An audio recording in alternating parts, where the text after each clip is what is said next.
And when everybody's telling you to buy stocks, that's the very time you should never buy stocks. Whatever the masses are telling you to do the opposite. Welcome to the Freedom Point Real Estate Podcast, where we talk about creating more time freedom through passive real estate investing. Passive investing in real estate challenges conventional investment wisdom. We are passionate about learning and sharing resources with others who are ready to transform their investing mindset. Quick disclaimer as always, I am not a CPA, I am not an attorney or a financial advisor. This is not financial advice, not telling you or anyone else what to do. The views and opinions expressed in these podcasts are provided for education and informational purposes only and are not necessarily the views of my employer, ADP. I'm glad you're here. Now let's dig in. All right, welcome back, Freedom Point podcast listeners. Thank you again for jumping into another episode of the Freedom Point. I'm your host, Jeremy Dyer. Today I have a wonderful guest, Chris Miles. Chris, welcome to the show. Hey, I'm so glad to be here, Jeremy. Absolutely. A little bit of background on Chris. Chris is known as the cash flow expert and anti-financial advisor. He is a leading authority teaching entrepreneurs and professionals how to get their money working for them. Chris is an author. He's a podcast host. He's been featured in U.S. News, CNN, Bigger Pockets, which many of our listeners like to follow. So, Chris, you've got quite a decorated background. I don't even think I'm quite even scratching the surface in terms of what you're all up to. So, without further ado, again, welcome to the show. And why don't you unpack for the listening audience a little bit more about what you've got going on? Yeah, absolutely. Like you mentioned, it's a great little bio and whatnot. I mean, I don't have the Medal of Honor or anything cool like that, So Yet. I got not yet. That's right. I'm probably more likely would have the Purple Heart. I'm more likely to get shot in combat than I ever would like do something heroic.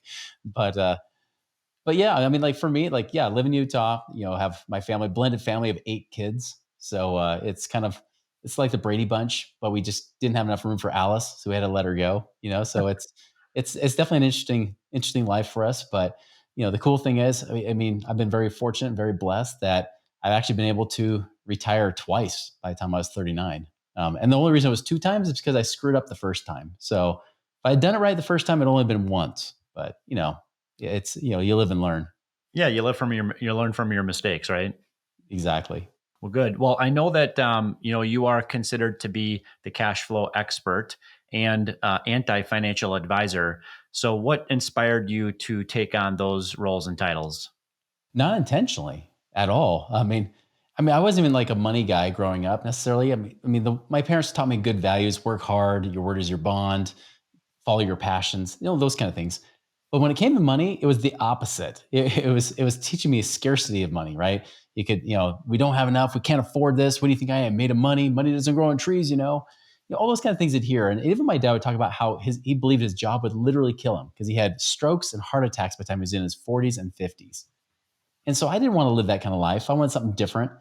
And so when I went to college, I realized that I wanted to become a business consultant, but I didn't have real life business experience, at least not what I thought was real business experience.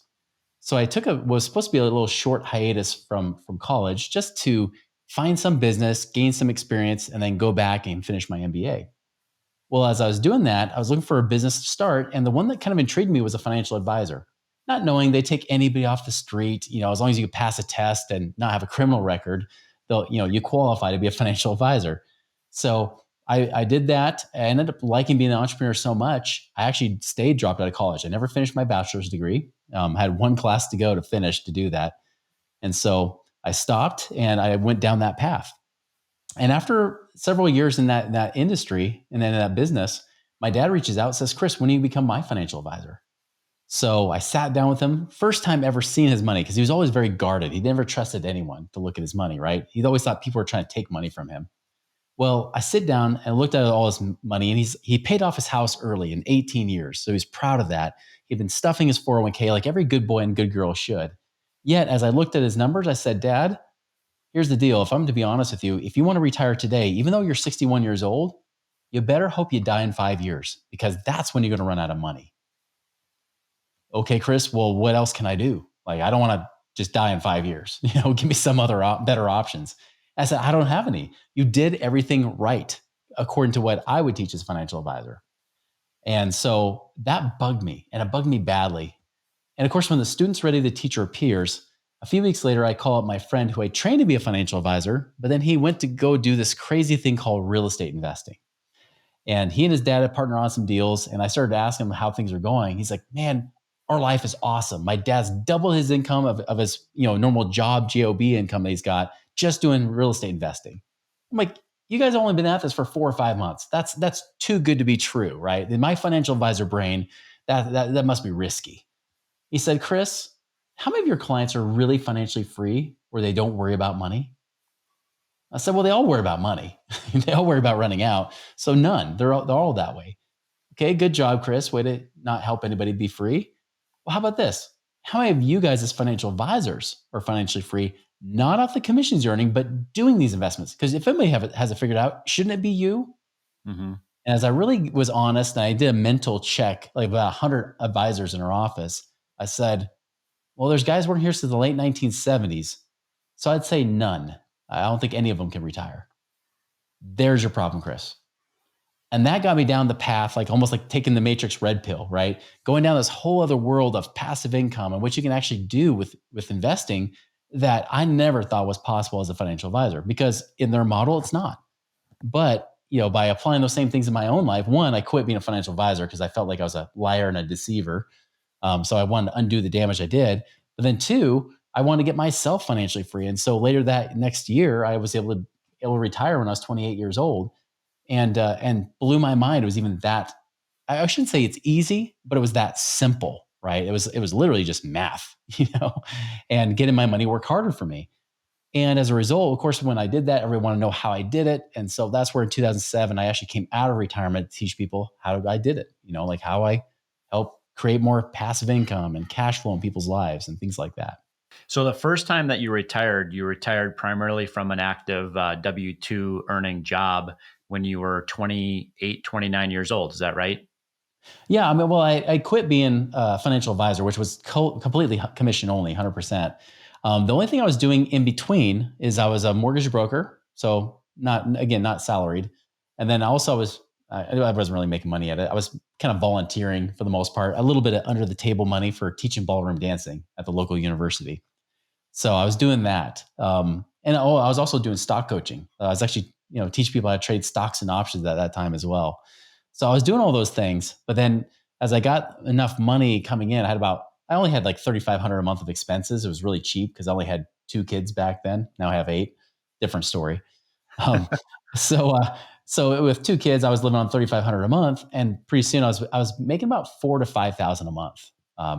Passively, like really only working like a couple hours a week, and so that was the big aha shift. Was, wait a minute, is that it? Like, because I No. thought to get to that same place, right? I thought I'd have to, save up in my mutual funds about $2 million, because you have $2 million. If you go off of, what more the models are saying today, you can pull off 3% of that and live on 60,000 a year. That's 5,000 a month. I thought that would be raking in dough, right? Like, oh my gosh, 5,000 a month. That's a great lifestyle. 20 years ago, maybe, but it was an okay lifestyle. But that's kind of was my goal, was if I get to save up $2 million, then I can live on 3%. Well, when you realize that, to get 4 or 5 thousand a month, now I had like some things that were paying me higher returns, especially before the recession hit. Some were paying like 2 or 3% a month, with lending my money out and doing things like that. Plus, have my own rentals or whatnot. Like, I realized I didn't need a ton of money to be able to get there. I definitely didn't need a couple $1,000,000. Yeah, that's great. It's interesting because I tell investors all the time that my story is going from 2 kids to four kids. You went Mhm. from 2 kids to 8 kids. Totally mind blowing. We'll save that for another podcast episode. But you had brought up something else before, and that was stuffing your 401k and paying off your house. Mm. If I would call myself the teacher's pet. When it comes to how my financial advisor viewed me, because that was exactly what I did in early 20s, right? Had the Yeah. dream home paid off by the time I was 23, had the 40-foot RV sitting in the driveway, maxed out the 401k, threw, the rest of my money at my financial advisor and, said, sign me up for any investment, products that you've Mhm. got available, which he absolutely loved because he was making a commission, off of Yep. me, subscribing to what the shiny new object investment, strategy would happen to be at that time, plus, the increase in assets that it was quote unquote managing on my behalf. So interesting discussion here. Really appreciate that. So when you talk about being the anti-financial advisor, that's really where that comes from, is that you're no longer an active financial advisor, but you also are in a position now because you've seen how investing in real estate has helped you personally, to where now you're at a point in your life where you're really encouraging others to consider investing not only in Wall Street, right, and the Mhm. products and services that it has, but also encouraging investors to consider making passive investments in alternative assets, specifically real estate. Am I correct in saying that, Chris? Yeah, I mean, my mission really is to get people to fire their financial advisors, right? I mean, that's what it comes down to. I mean, now granted, if you want to like gamble a little bit of money like in the markets, the thing is mutual funds like the S&P 500 for example is only averaged 7.75% for the last 30 years. Not 10 or 12 like you get Dave Ramsey out there claiming, which has been bull crap, right? I mean, like that stuff doesn't work, So it's mediocre returns with high risk. So if someone wants to dabble that, we have clients that do that too, that we've coached and consulted. They might want to keep a little bit in the market, and that's fine. But most of the time, when they've realized how much better they can make with that money, for example, $100,000. Like I said, if you go with the traditional financial model, you're going to pull off 3% a year. That's $3,000 a year. What if that $100,000 could pay you 1% a month or $1,000 a month versus 3,000 a year, right? That's 12,000 a month. That's quadruple the benefit for you. And you could even have it potentially backed up by real assets where a mutual fund or stocks are not. So you're taking all these big risks. And in fact, there's even lies out there that financial institutions have taught financial advisors to then pass on to you. Because again, those financial institutions just want to make money off of you by keeping your money there forever, right? That's why they tell you to set it and forget it. That's all their marketing, right? But I mean, they're trained financial advisors to tell you, hey, just throw your money in here, just stuff it away, set it and forget it, don't even worry about it. But they'll never tell you about the things that actually do create wealth because those things have no real backing. They're just based on a bunch of algorithms, right? I mean, seriously, we've seen stocks. I mean, we saw Tesla skyrocket, but it's not even worth that. It's not even worth anywhere close to where it's trading at right now. That Yeah. means that there's going to be a point where emotions will calm down and it'll come crashing down too. Apple and you got. I mean, S&P 500 is only got 6 companies driving. They call it the Magnificent Seven, but really 2 of those 7 is Google. So you got these 6 companies that generate 27% of the S&P 500's returns, right? That's scary. That means you're not diversified at all. That you're just throwing your money at the wind, hoping that's going to work out in a market that really hasn't produced that much. Where again, I can make double digit returns with real assets backing it up by investing in things like real estate, and not just rentals. I could be lending my money out to other people. I could be pulling my money to other investors in syndications to then get, returns off that way. I mean, there's so many when you realize what's available out there, even my clients are like, why was I investing in this stupid market? Where I could lose money at any time, up and down. It's like a bipolar ex-girlfriend that you never want to see again, but somehow you can't dump her, right? You just keep coming back to her again and again. That's what people do with the stock market. So if I can get people to stay, well, let's get into a place that is more certain, that it's not risk-free, but at least it's got some guardrails there to help protect your money better, Yeah. and it pays you higher cash flow, passive income. Why not have something like that that has the best of both worlds? Yeah, absolutely. Let's dial in on that. But just one comment to make quickly here, and the one thing that I personally enjoy, maybe not the most, but definitely in the top 5 reasons why I personally invest my own money into real estate, is because the last time I checked, you can't day trade apartment buildings. That's right. So not something that you can hit that refresh button and see that valuation go up and down, literally, by the second, as the markets are open. So let's talk a little bit about, the passive real estate investments that you're maybe, encouraging other investors to make. And my question is really around this, and that is how is it that you are able to educate potential new investors on why they should not be so laser focused on the nest egg number, but rather they should focus more on what that monthly cash flow number is? Yeah, it's sometimes it's harder. It depends on how indoctrinated you are into the financial advisor brainwashing, right? Because if you really dig down to what people want, and this is what I'll ask people, even if they're sold on their 401ks or IRAs, my whole question is, well, what was the purpose of that? Like, what is it you ultimately want it to do for you? And it always comes back to, I want to be able to pay my bills for me, which means I want income from this thing, right? Okay, well, if your goal is income, well, what if your money could work harder somewhere else and even be in a bit safer place than just gambling in the stock markets? And for some people, they're like, well, that makes sense, I guess. But everybody does a 401k. Well, when has everybody been right? Because if you follow the media or the masses, you will generally lose money, right? I mean, think about it. It was just a few years ago. How many times did we hear people talking about, even in the real estate space, talking about, oh, you got to buy these NFTs. They are the future, right? Or hey, you got to get in this crypto stuff. It's the thing. You got to do that. Not realizing that these are just fads, right? Now, it doesn't mean that these things will go away. It just means that you are just riding the dumb money wave, right? And when everybody's telling you to buy stocks, that's the very time you should never buy stocks. If everyone tells you, like in 2006, if everybody told you buy real estate, that's the time to not buy real estate, especially if you're just trying to going for appreciation, right? So whatever the masses are telling you to do the opposite. Like, don't follow them because the masses are broke. The masses don't know how they're going to have financial freedom or a retirement for that matter. Did you know Fidelity? I actually looked up their stats recently, just this year. With Fidelity, only out of 45 million clients, only 750,000 have at least $1 million in their accounts. So that means they have a 1.5% success rate if your goal is $1 million, right? And these are people that, of course, there's a lot more than 1.5 million baby boomers and Gen Xers that are in their 60s right now. But do the math, right? That's a 1.5% that actually have over $1 million. But they did another survey. Transamerica did a survey saying of those that have at least $1 million in their account, 35% said, quote, they think it'll take a miracle to retire. Yeah. And why? Because that 3%, right? If you have $1 million you happen to save up, live on 3%, that's $30,000 a year. You just retired as a broke millionaire. You're living below the poverty line. Now, and I had one client where he had $1 million in his pension plan from the military.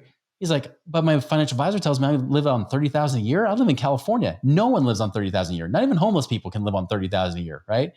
So he came to us, and then when we started getting in things like you got a few duplexes, and then he was looking at things with like lending his money out, and he did some things in the oil and gas space as well.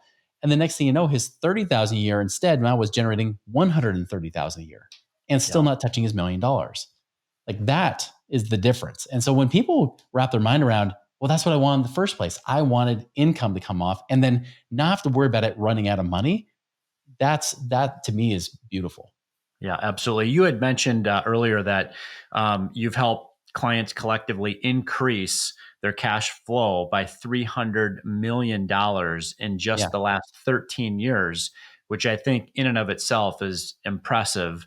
Outside of this story that you just shared, can you share any other ways in which you've really helped advise, counsel, and guide investors on dramatically increasing their monthly and yearly cash flows?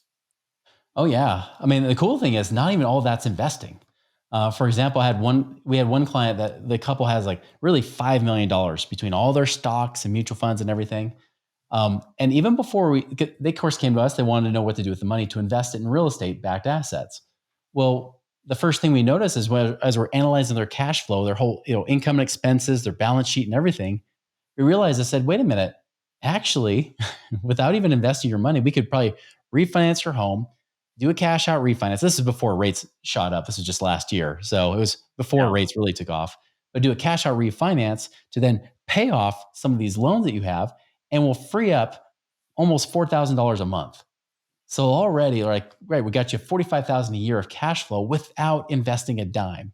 Mm-hmm. And then from there, of course, we said, now you got this cash. What do we do with it? And they started investing it. They're about somewhere between 100 and 200,000 passive income.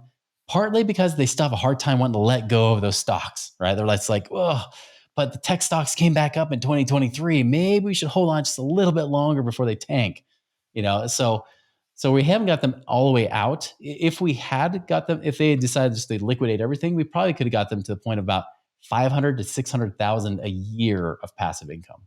Wow. More than enough. Where would you say what are some of the most common places that people go to gain access to cash to make investments into real estate? Is it typically they're liquidating stocks? Are they coming to the table with just some cash that may be sitting under the mattress? Are they using, old 401k monies? Where's that money typically coming from? All the above. Anywhere where your money's locked up in prison. Think about the traditional financial advice that you're given is to lock your money up in prison. Pay off your house. Lock it up in that 0% returning, investment. They also want you to go and lock it up in a 401k or IRA where you can't touch it till you're 59 and a half unless you want to get slapped with penalties for touching your own money. It's like buying your own car and then you get slapped by your parents for, and you have your car keys taken away from your own car, right? That's what it feels like. You feel like you're a little child when you have a 401k or an IRA. So yeah, we look for cash sitting around. What's money just, we got so many people have money sitting in the sidelines on money markets or CDs or savings accounts even. Sometimes even people got crap, and we actually love infinite banking as a strategy, but we got some people that have crappy infinite banking policies that we could say, well, what if we got the money out of there and invested it elsewhere to at least get some kind of benefit from this sucker, right? We've also, like old 401ks and IRAs, you mentioned that. A big debate is, do we self-direct it so that you still invest it inside of an IRA? Or do you find a strategy to cash it out while reducing your taxes so then you can get that money working harder for you and then you don't have to worry about all the, the eventual tax burden that you might have in the future, which honestly, I don't think taxes will go down in the future. I think that's a very overly naive, optimistic viewpoint if you have that one. So how do we capitalize on that now? Equity could be a place, although we haven't as much looked at your hose, looking at your house equity, just because the interest rates have gone up so much. The ROI, you could possibly leverage it, but it's not as high anymore. But one place I do look at is what's the return on equity of investment properties you might already have. Mm-hmm. Give you an example. I had one client, another one in California, where he had his very first rental property. He was in love with it. His whole strategy was very laser focused, was just pay off his house so that there's no more mortgage. And then he'll go from $200 a month of income net to $2,400 a month. So he was like, really just, if I just do this for the next 6 years, pay off my house, like Dave Ramsey said, I'll have $2,400 a month. Well, I told him, I said, listen, you got $700,000 of equity in this property. $2,400 a month stinks. That's like a 3% return on your equity. What if we could get that money away from that property, whether you put it into other properties or just even you lend it out or something? We could do something, a 1035 or just lend it out. Even if we made 10%, that's $70,000 a year versus you hoping and praying you might make less than 30. That's way better. And he didn't quite want to do it because, again, he was just so locked into that saver traditional mentality. Well, after a couple of years, he finally did it. And then he just sent me an update email because he's finally been investing that equity for the last about 2 or 3 years. His income just now, the passive income is now at $8,500 a month. So he's just surpassed over $100,000 a year doing that very thing. So that's one place that I'm seeing more and more lately because appreciation has been friendly to us. But a lot of people just think, oh, well, I can't invest anywhere else because rates are too high. Well, maybe there is. Maybe there's still ways we could get double-digit returns on your money, whether it's in real estate properties or somewhere else. Sure. Now, we're at the middle of the fourth quarter of 2023 at the time of this recording. Mm-hmm. There's some distress happening right now in the real estate world, okay, specifically in the multifamily space, which is largely a direct result of the historic rise up in interest rates. Yeah. Where do you think the real estate market in general, I know that real estate is obviously always local, but where do you think the multifamily space specifically, is headed in maybe the near term and then further looking out into more of a long term, 5 to 10 years from now? I'm definitely, I guess it depends. I look at near term, like the next 3 to 6 months, right? But I see there could be a lot of good opportunity in that space, especially within the next year or so. just because there are a lot of distressed properties, like you said. I mean, summer of 22 onward, after interest rates started taking off, there's a lot of just things blowing up. I mean, I don't think most of the public realizes just how badly real estate investors have been hit. Like how, and even despite that, many of them are still resilient. They're still hanging on, right? But it's way worse than I think people have given it credit for. So I think the multifamily space is going to come back. Short term, it's a rough one. I'm kind of staying away from it for the most part right now. But I think as you start to see more and more people unloading at good prices and people able to get into the deals at a good price themselves, I think that's where you're going to see a lot of opportunity. So I've been recommending to my clients start to store up more cash than they normally would, rather than deploying every penny you have. Still keep a little extra on hand just for that opportunity when multifamily does make a comeback, just like self storage as well. I think there'll be a comeback in self storage as well. But long term, I think there's great potential long term, especially if depending on how the deal's structured. If instead of trying to bank on interest rates going down, if they just get really good long term financing and it's still good, then you can always refinance later if rates do happen to go down. But if the numbers make sense with higher rates today and it can still be profitable, I think that could be good. I know definitely location wise. I mean, the boring markets are always the ones you want to look for, right? Like it's the ones that haven't been hot, like the ones that aren't Tampa, they aren't Phoenix, those kind of things. But usually the Midwest to Southeast tends to have better, more stable properties. Yeah, and I think you would agree with the statement that when it comes to investing in alternative assets in real estate, diversification and dollar cost averaging, right, Mhm. are two of your best friends, correct? Absolutely. Yeah. I mean, one of the things that a lot of our clients are doing now is that they're doing a lot more short term lending or just going into lending funds, right? Where, because lending really has been very profitable lately because interest rates have gone up so high with banks, is that, investors are willing to pay even more premium to get easy access to capital, right? Again, you have to be careful. You want to make sure it's with the right people Yeah. because you could lose all your money if you put it with the wrong person, right? But definitely I've seen in the short term, a lot of people are saying, hey, maybe I can just get my money going out short term the next 6 or 8 months and make some money there. Gets me into the middle of 2024. Who knows? There could be a lot more better multifamily and opportunities at that point where I can just move my money from there and then get into, really at a place where it might be considered, we look down the road right now, might be considered a quote unquote low, right? Like, this would be like 2011 or 2012 when everybody said, I wish I got a real estate back then. Sure. And some did. I didn't because I was going broke during the recession, so I didn't have money for it. But I know I wish if I could have gone back in time and was able to preserve more cash and have cash on hand and capital available. I wish I would have had that for 2011, 2012. I would have had millions upon millions more today than I have right now. Yeah. Well, I know back in 2016 and 2017, everybody was shouting, recession is coming, recession is Uh-huh. coming. And if you had sat on the sidelines in 16 and 17, you will have Oh, missed out on a huge run up, in valuations over the last few years. So that's a really good point. Now, you, Chris, are a fellow host mhm, of a podcast. The name of your podcast is Money Ripples. mhm. Couple of questions there. Where'd you come up with the name Money Ripples? I love it. But second to that, what types of messaging does your audience typically find to be the most helpful? Yeah. So it's funny, the name Money Ripples, it actually happened on a run. So I'm a marathoner, but as I was out for a run, I was trying to come up with a new name. I was working with another company that's now called Wealth Factory. I actually helped them create their start. A guy named Garrett Gunderson helped start his company. But I was looking to go out on my own with this new business. I was trying to find something with like cash flow in it. But you try to find a website with cash flow and you pay 10 grand.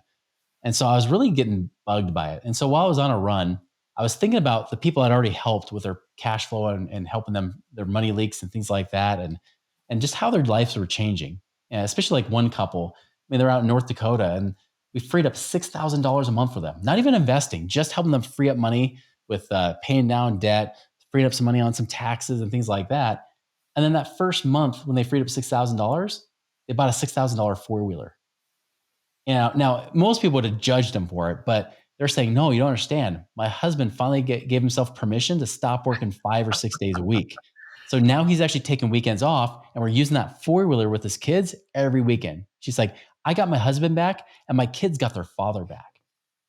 And I thought about just how big that statement really is about that ripple effect it creates in their life and the kids, and creating a legacy beyond them. Not to mention how it benefits the community and across the world by people having more cash available to do stuff with. When that hit me, all of a sudden the term money ripples hit my mind. I was like, crap, I got to run home fast. Like before I forget this name. So like I run home, try to go to GoDaddy, find it for $8 and bought it. So that's kind of how the name Money Ripples came. And really that's the purpose, right? Is that as you're blessed financially, you have a greater capacity to bless the lives of those around you versus just struggling and surviving just to pay your bills and figure out how to live day to day. Instead, to be so free that you're like, I don't even worry about my bills. Now I'm worried about other people. How do I serve them? How do I best develop my talents and gifts and use that in a way to help others and bless their lives? That is exactly the mission that Money Ripples has. Yeah, absolutely. And amen to that. Appreciate you sharing that. And it's a great name. And you're exactly right. I mean, money can be used as a tool, and it should be. It ought to be used as a tool, to help and to bless others. And there's a lot of joy that can be found, in those that use money as a tool in that way. What's the next item on Chris Miles' bucket list, whether it be personally or professionally, that you'd like to check off? The next one. I think that the next one right now, if I'm thinking professionally, is firing myself more, right? Like I'm moving myself more into the owner CEO role and still doing this. I love this. Like I would do these interviews like, well, okay, maybe not all day long, but 3 to 5 hours a day, I would love it. Right. But I'll tell you, like personally though, like I'm still trying to get my body back in shape again to get even better and faster for my running. Right. So I'm trying to get my body healthier, more rested. I kind of had a little dip after this last summer. I got injured. So I slowed down a little bit, but I got 2 of my 6 stars in the world majors. So I've got New York and Chicago done for the marathon. I have Boston in April. That's coming up. And then I need 3 more to get all 6 majors. That's London, Tokyo, and Berlin. And so my big goal really is to get myself back into shape once more so I can get into those other international races and then get all 6 stars as a marathoner. I haven't shared this with too many people on this podcast, but I also am I am also a fellow marathon runner. I have run 20 marathons myself. I Holy have cow. not. The only marathon that I ran that you've run is the Chicago Marathon. Most of the marathoning that I've done has been primarily in Minnesota and Wisconsin. I have always wanted to qualify for Boston. However, back in the years when I was the most competitive, it was also the most difficult. Okay. Mhm. For those that are listening to this, usually when you get to be like in your 20s as a male, that is like the hardest qualifying time for somebody to qualify for that marathon. But as you get older, they provide a little bit of relief. Okay, so the time gets easier and easier to qualify, as people get older. So just out of curiosity, would you be willing to share what that qualifying time was? Yeah, so I'm 46. So that's the great thing. As long as you stay, even if you stay at the same pace, eventually you're going to be, faster than a lot of people. And probably if I get to the higher age groups, people are going to say, well, eventually just quit or die. I'm getting to be that age, I guess. So yeah, so qualifying times, like to get to the hardest one is really like Berlin, right? Berlin's probably the toughest one. Or London, they're about the same. But I have to, even at my age group, I'd have to run about a 2 hour and 55 minute marathon pace. My fastest is 2:49. I did that in California last year, and so that was pretty cool. So I'm leveraging that time as much as I can because I've only got below 2:55, maybe 2 or 3 races. That's it. But Boston's a little bit easier. I only have to get, I think it's 3:20 now. I have to get to qualify for Boston. So Boston, I can do no problem. Like heck, I even ran New York, even though I was hurt. I still ran that one in 3.5 hours. So That's excellent. Those are some very impressive times for those that are listening to this. There's people that take that amount of time to run a half marathon, let alone Chris is doing it a full 26.2 miler. So, Chris, I've really appreciated having you on the show. You've provided some tremendous value to our listening audience. what would be a couple of different ways that our audience can reach out to learn more about what you're up to? Pretty simple. I mean, we talked about the Money Ripples podcast. You can find that on YouTube or anywhere you consume podcasts. Or you can just go to moneyripples.com, and we got lots of great free information and good stuff there. Good. Well, thank you again, Chris, for joining us on the episode today. Hey, it's been such a pleasure. Thanks for having me on. You bet. And listening audience, thank you again for jumping into another episode of The Freedom Point. Look forward to having you join us on the next episode.